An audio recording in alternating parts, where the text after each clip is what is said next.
வச்சு பச்சை கலர் நூலை கடிச்சிட்டே இருக்கா. ஒன்றும் தெரியாம இழுத்துட்டே இருக்கா பாருங்க, எப்படி விளையாடுறா.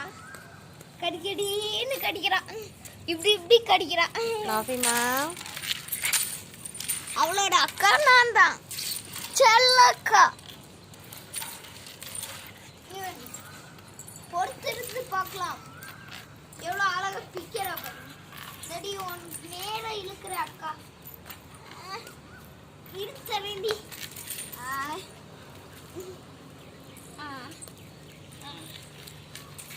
நல்லா இழுக்கு கொடி. இன்னும் வந்துட்டா போச்சு, இழுத்துட்டு.